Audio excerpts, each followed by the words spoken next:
Hello, welcome to another video. Today I'm going to show you how to paint this quick and easy flower with watercolor pencils.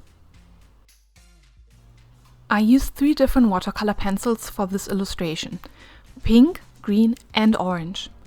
A full list of materials is in the description below. Let's start painting in the stem and some of the branches first. This will give me a guideline on where to place the flowers. I widen the stem to give it more of a fairy tale look than an actual botanical painting. The painting will look more interesting when the whole flower is winding and taking up more of the available space on the paper. I do have the placement of the elements drawn up in my head, but you can always play around with a pencil and eraser on a spare sheet of paper if that helps. How many branches your flower has should always depend on the size of your paper. More details always make for a more impressive painting, but when there is too much going on, it can easily look crowded and overstimulate the viewer's eye. This is why I limit myself to 3 branches that shoot off from the main stem. With watercolor pencils, I like to paint in all of the elements first and then activate them. This makes it easier as you don't have to look out for wet areas while painting. First off, you might touch them and smudge the paint. Second, the hard lead from the watercolor pencils can damage the paper when you accidentally draw on wet or moist paper. Let's paint in the flowers. I think it is easier to first draw the whole outer edge and then add the details to the center. These lines that I'm drawing in on the flower will be visible after activating the watercolor pencil with water. I press a little harder and make sure to not scrub too much with the brush later when I activate the pencil. If you want to know more, I explain this in detail in another video, which I will link in the top right corner for you. Adding a little pigment from the pencil without pressing down on the paper will intensify the color of the whole flower later when I activate the pencil. Keeping your pencil sharp is key to mastering sharp lines with this painting. Creating sharp lines is one of the secrets you should use to make the painting look more neat. It is hard to create straight lines with the brush later, but if you have a hard straight line which will not fully dissolve when activated, then you do not need to worry about it as it will still look good. Let's add some small flower buds next. I could not even paint these with a pencil that is not sharp.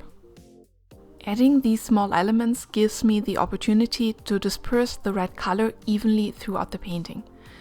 This will make it look more cohesive. I like to work with one color at a time and add more details in the end. Working with one color at a time makes it easier to see where to add more of that color.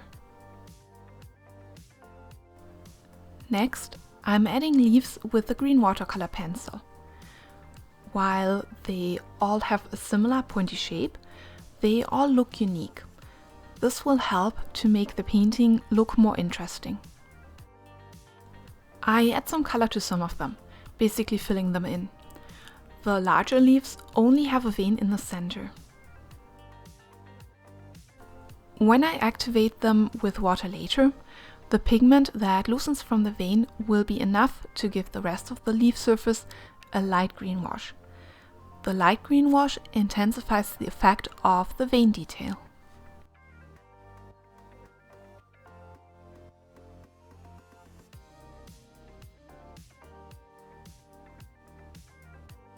To activate the watercolor pencil, I like to use a smaller brush. It gives me more control over the watercolor pigments as the brush is so small. It also makes it easier to control the amount of water I use as the brush won't hold as much water. I like to activate the watercolor pencils one color at a time. Some pigments soak up in the brush and you need to wash it out before using it on a different color. It just saves me time. I activate the pink elements first, as there is only a few of them. Trying to navigate around all of the green without touching the wet paint would be harder. When activating the watercolor pencil, keep in mind that some of the pigment will soak up in the brush and be transferred by it. When you start at the darkest area, which has the most pigment, some of it will be transferred to the lighter area. If you want the top of your flower to be lighter, you should start activating the pencil there. I sometimes like to flood the flower with what is basically too much water, as I like the effect it leaves on the paper. It can leave blooms or just overall a very interesting uneven pattern. I activate the stem first before I activate the leaves. Sometimes the brush strokes from activating the leaves can be visible and overlap with the stem. Having the leaf overlap the stem just looks better than the other way around. Depending on how detailed the flower is, you can leave it to dry for like 10 minutes before activating the leaves. This minimizes the risk of touching wet paint. When activating the leaves, I try to do it with as few brush strokes as possible. This will preserve more of the dark vein, and it minimizes the risk of painting outside of the lines.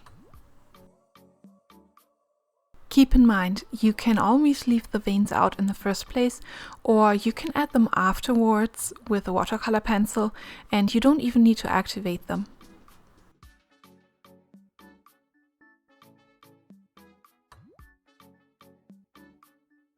Let's add some final details. I'm using a bright yellow watercolor pencil, which is almost orange. This will be very visible on the paper. I'm adding a few pistils that peek out from the center of the flower.